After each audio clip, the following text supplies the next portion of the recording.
Merci de votre fidélité à la télévision nationale. Au sommaire de cette édition, 2 centres de santé reçoivent des étoiles d'or en guise de récompense et de reconnaissance nationale.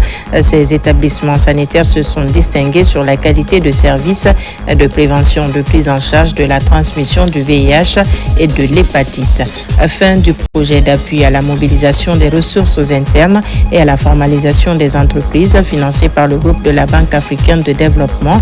Ce projet a permis en 5 ans d'améliorer plusieurs services de l'État. Nous irons aux États-Unis d'Amérique. Là-bas, un vibrant hommage a été rendu à Souri Kandia Kouyaté. Près d'un demi-siècle après sa mort, en toile de fond, immortaliser les œuvres du disparu. C'est tout pour les titres. Bonjour à tous et vous êtes les bienvenus dans ce 13h. Tout d'abord, à Télémélé, le consortium SMB Winning renforce son engagement social en faveur des communautés riveraines de ses projets miniers dans le secteur de Tiaga. Un poste de santé moderne vient d'être inauguré pour améliorer l'accès aux soins de base, une initiative saluée par les autorités locales et par les populations bénéficiaires. Reportage de Mamadi Terna Kamisoko. À plus de 120 km du centre-ville de Télémélé, le secteur de Tiaga franchit une étape majeure dans l'amélioration des soins communautaires. Ici, le consortium SMB Winning inaugure un poste de santé entièrement équipé et électrifié au bénéfice de près de 900 habitants.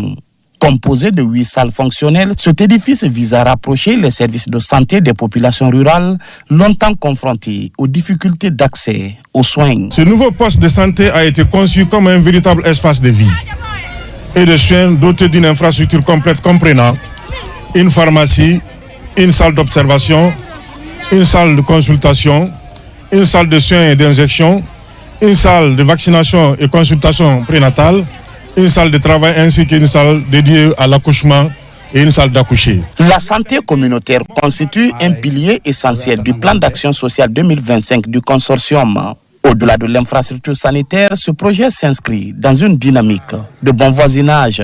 La journée d'aujourd'hui est une journée historique pour la sous-préfecture de Missira. Vous avez fait ça pour accompagner la communauté avec laquelle vous vivez ensemble. Avant, quand il y avait un malade, quand il y avait une femme qui voulait accoucher, il faut l'envoyer à Sangarit. Et la route n'était pas bonne. Mais aujourd'hui, vous avez enlevé tout ça.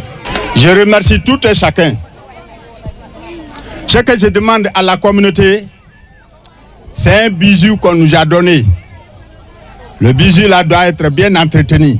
À Tiaga, l'accès aux soins de proximité devient une réalité, renforçant ainsi la confiance entre populations locales et acteurs miniers dans une logique de développement partagé. Comment accompagner les élèves dans leur choix d'orientation? À Kankan, la question était en débat pour mieux édifier les chefs d'établissement et conseiller à l'orientation. Les avantages du système sont au cœur des grandes réformes de la Direction nationale de l'enseignement secondaire, général et technique. Damokaba, compte rendu.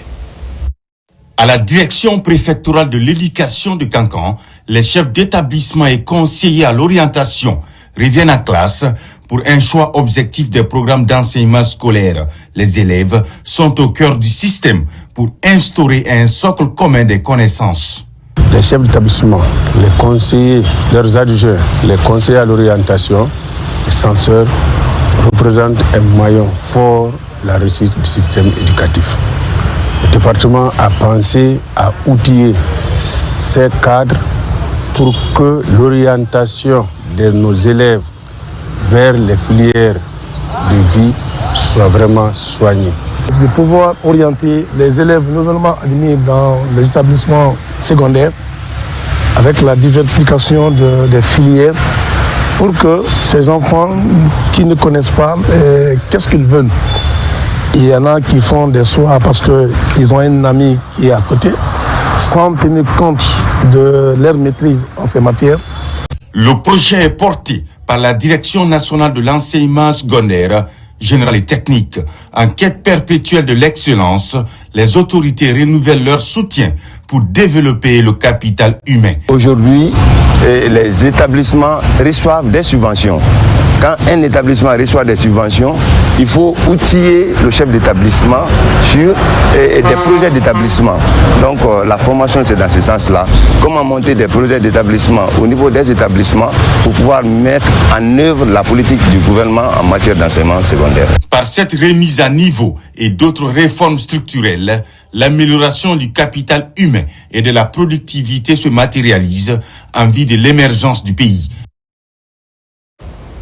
À la page santé, 2 centres de santé reçoivent des étoiles d'or en guise de récompense et de reconnaissance nationale. Ces établissements sanitaires se sont distingués sur la qualité de services de prévention, de prise en charge de la transmission du VIH et de l'hépatite de la mère à l'enfant. Il s'agit des centres médicaux communaux de Ratoma et Sonfonia. L'événement est organisé par l'ONG JH Paigo. Fatmata Batouli Diallo.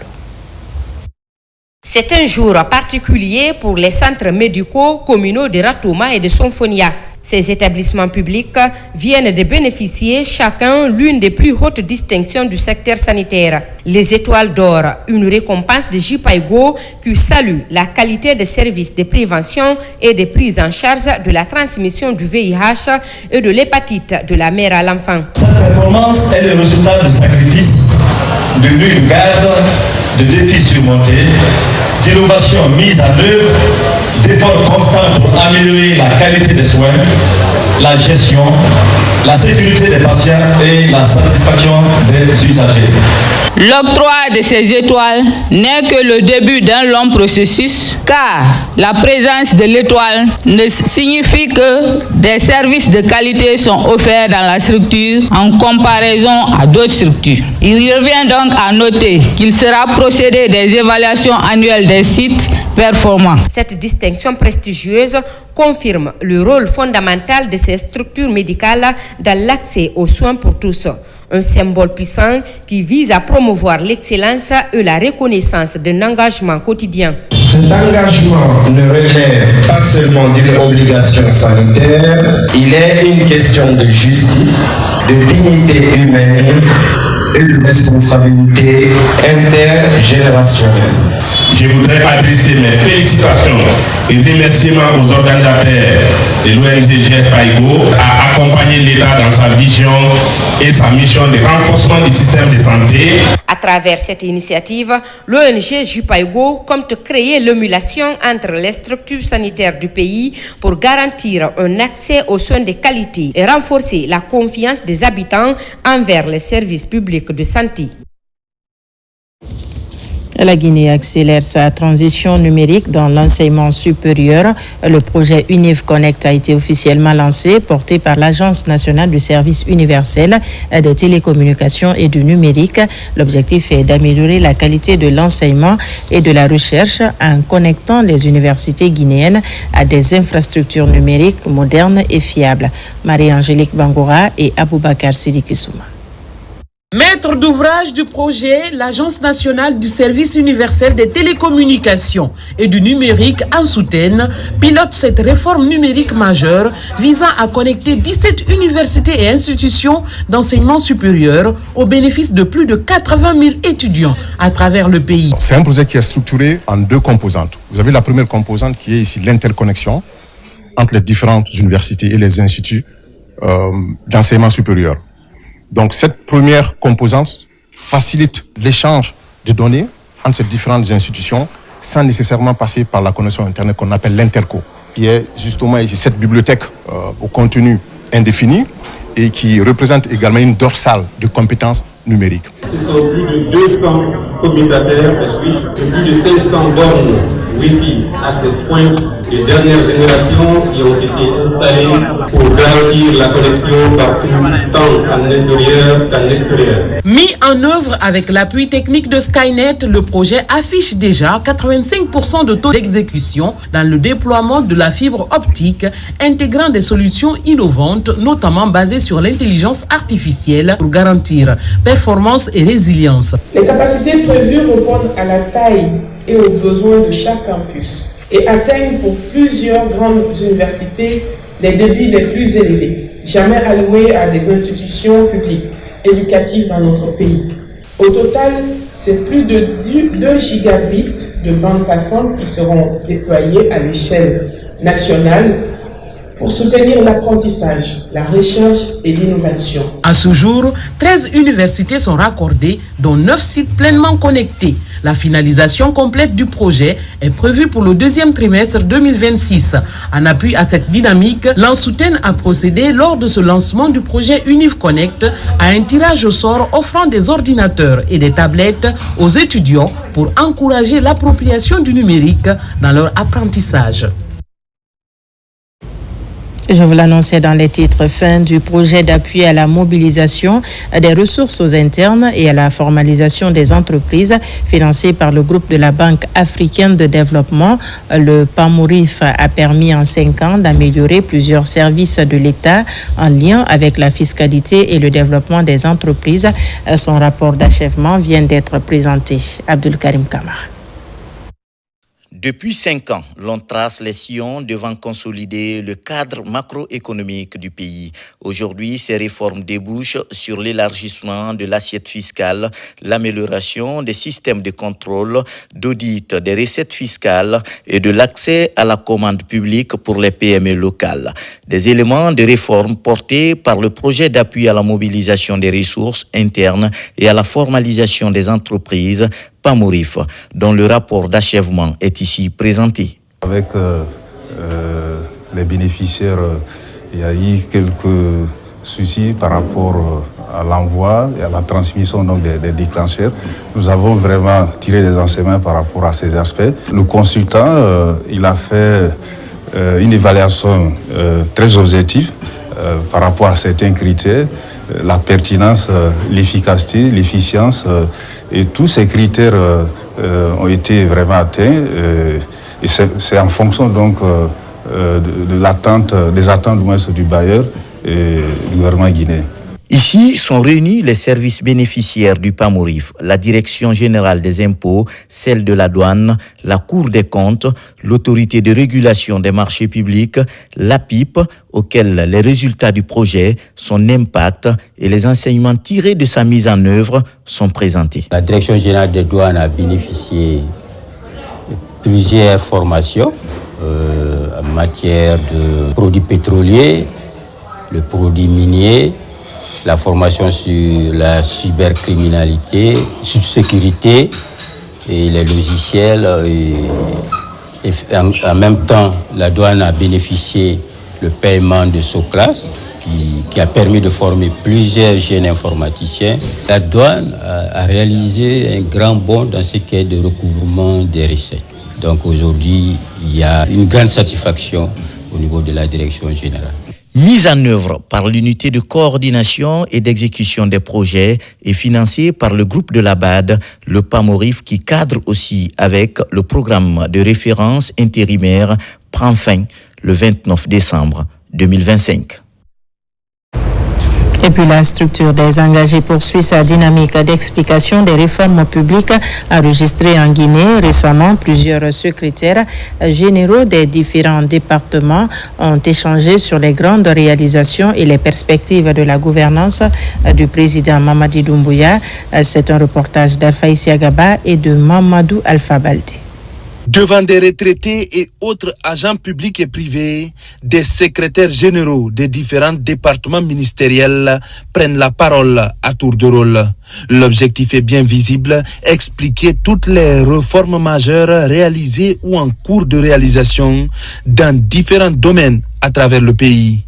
À l'origine de ce dîner d'échange et de partage, la structure Les Engagés. C'est une rencontre de bilan. Aujourd'hui, la Guinée est un chantier à ciel ouvert.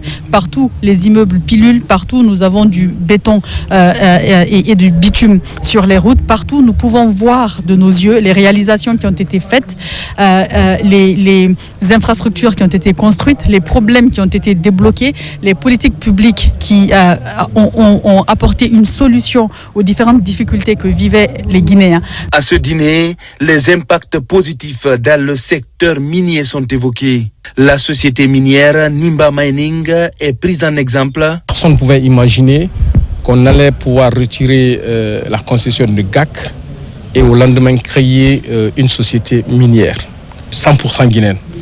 Une société minière qui va être acteur majeur sur le marché international des minerais, notamment la bauxite d'abord. Bientôt nous allons lancer, parce que il y a toujours cette question de raffinerie. Donc il y aura sa filiale raffinerie qui va être créée. Il y a une filiale qui va être créée sur l'or. Donc c'est une société aujourd'hui qui va prendre des permis et qui va les développer. Ce dîner est une des multiples activités planifiées par la structure Les Engagés. D'autres actions citoyennes sont aussi dans l'agenda de la structure conduite par Maïmouna Diakabi.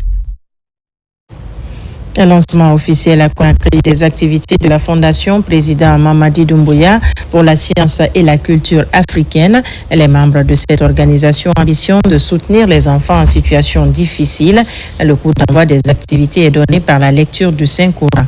Fatmata Batouli Diallo. À l'approche de l'élection présidentielle, la paix reste une priorité en Guinée. Dans ce contexte, la Fondation internationale Président Mamadi Doumbouya lance officiellement ses activités. Nous avions jugé nécessaire de mettre en place cette fondation pour le bien-être de toute la jeunesse africaine dans le domaine scientifique et culturel. Vu le conseil prodigué par notre conseiller spirituel, Elhadj Mohamed Ali, il a dit attention, on veut faire le lancement, mais pourquoi pas commencer par la lecture du Saint-Coran? C'est pour implorer la grâce divine pour que, n'est-ce pas, qu'on vive dans la paix et dans la quiétude sociale. En plus de la lecture du Saint-Coran, la Fondation procède à un don de vivres et de non-vivres à la grande mosquée Gassamaya de Kipi. Un geste d'appui aux responsables de ce lieu de culte, vivement salué par les bénéficiaires. Ils ont donné beaucoup de choses, du riz, des bouilloires, des sacs d'omo pour les mosquées, pour nettoyer. Je vais même envoyer dans les autres mosquées. Et ils ont envoyé des boissons, de l'huile et beaucoup de choses. Je les remercie très très bien. Active dans plusieurs domaines, notamment la paix et l'éducation, la Fondation internationale Président Mamadi Doumbouya ambitionne également de venir en aide aux enfants démunis, en particulier ceux dépourvus d'infrastructures scolaires, scientifiques et culturelles à travers la République de Guinée. Des séances de prière sont organisées dans le Grand Conakry. C'est à l'initiative des structures Simandou Benkouma et l'Association des califes de Guinée. Il est question de prier en faveur de la paix et de la cohésion sociale dans notre pays. Le récit avec Mikini Moussa Kamara. Les activités pieuses s'intensifient dans le Grand Conakry. À Kétaya, dans la commune de Kagbélé, les responsables de l'Association des califes de Guinée et de Simandou Benkouma prient en faveur d'un scrutin présidentiel apaisé dans tout le pays. Donc je demande à tous les candidats d'aimer son prochain, l'un et l'autre. Je demande aussi au peuple de Guinée de se donner la main, de formuler, même, de conjuguer le même verbe pour que la Guinée aille en avance. De parler du même assiette, de parler de la Guinée, aimer entre nous pour que tout le monde se voit heureux. Nous demandons au peuple de se comprendre pour une élection apaisée. La Guinée est notre patrimoine commun. Même tonalité au centre islamique de Donka. Donc l'objectif réellement, on se retrouve avec les charges, les 4 coordinations et les anciens premiers ministres. On s'est assisté d'organiser cette cérémonie pour éviter des risques qu'on a vécu avant. Et que Dieu nous aide maintenant parce que c'est Dieu seul qui a la solution. Ces différentes cérémonies de lecture du noble Coran interviennent sur fond de sensibilisation dans une configuration électorale où les citoyens sont appelés à cultiver l'esprit de paix et de tolérance avant, pendant et après l'élection présidentielle. Ville de refuge de Guinée a également organisé sa dernière grande croisade de prière de l'année 2025 à Yembeya Carrefour dans la commune de Lambagny. Objectif, sauver des âmes et prier pour la paix, la stabilité et le développement de la Guinée. Reportage de Pascaline Yomalo. Tous les 3 mois, le ministère Ville de Refuge organise une grande croisade de prière, de délivrance, de guérison et de restauration des vies. Cette édition, la dernière de l'année 2025, se tient autour du thème « Le poursuivant obstiné périra ». Un message fort expliqué par le guide spirituel du ministère, établi prophète des nations, qui en a précisé la portée spirituelle. Le poursuivant obstiné périra. Par ce thème, nous voulons dire à tous ceux qui nous suivent, à tous nos fidèles, que ça arrive un moment où on dit ça suffit. Tu es poursuivi depuis longtemps par les démons, par les sorciers. Il y a des personnes, tant qu'ils ne nous détruisent pas, ils ne se reposeront point. Nous prêchons et nous prions pour la Guinée.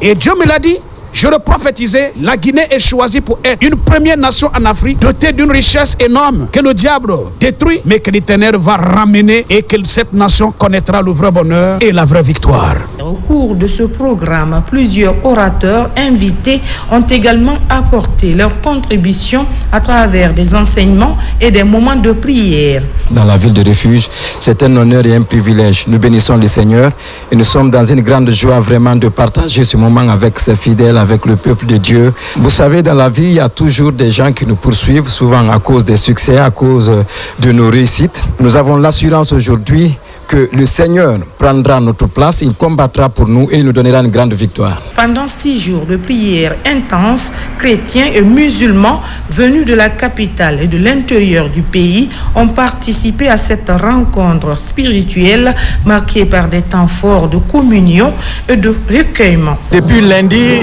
je vous avoue que ce moment fut un grand moment d'impactation, de visitation sur cette nation. Dieu m'a délivré, Dieu a changé mon histoire. C'est rend grâce à Dieu ce programme parce que je suis libre totalement. La grande croisade de prière a pris fin ce samedi par des actions de grâce ponctuées de chants et de danse pour rendre grâce à Dieu pour l'année 2025. Pour terminer, c'est un vibrant hommage rendu à Souri Kandia Kouyaté près d'un demi-siècle après sa disparition. L'événement se passe à New York, une initiative de quelques proches de la légende. En toile de fond, immortaliser les œuvres du disparu qui nous a quittés en 1977. Notre reporter Mohamed De Camara commente les images de Daouda Bangora. 48 ans après sa disparition, l'artiste Souri Kandia Kouyaté est encore présent dans le cœur et l'esprit de ses proches. Ici à New York, un vibrant hommage lui est rendu à travers des prières pour le repos de l'âme du disparu. Je ne fais que remercier tous les Guinéens de New York qui se sont mobilisés, être reconnaissants avec la famille et puis 48e anniversaire du vieux. Donc ça ne fait que nous remonter pour donner de plus et puis construire l'avenir à travers ça pour la transmission et puis pour nos petits-enfants et d'autres artistes aussi, surtout au fond de la culture guinéenne. Avant sa mort et dès 1960, on lui confie la direction de l'ensemble instrumental et choral de la radiodiffusion nationale de Guinée. 4 ans plus tard, il est nommé directeur adjoint du Ballet national d'Yoliba. La trajectoire de Souri Kandia Kouyaté s'est brutalement interrompue le 25 décembre 1977. Il meurt foudroyé par ce qui semble être une crise cardiaque. Tout ce que je peux dire, c'est de vous remercier. Et ce que vous aviez fait pour moi ce soir, que le Tout-Puissant Allah arrive à vous donner la récompense.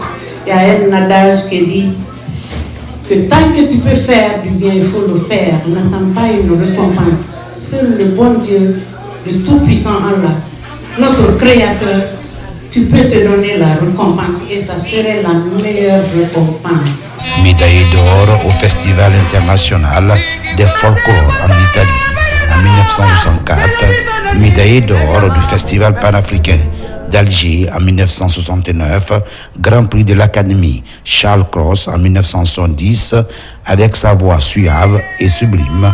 Feu Sorikanja Kouyaté a marqué son époque avec des répertoires qui traversent les temps modernes.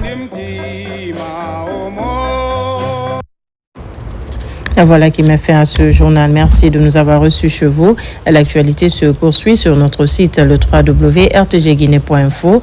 On se retrouve à 17h pour d'autres informations de la Guinée, notre paradis, terre de richesse et d'innovation.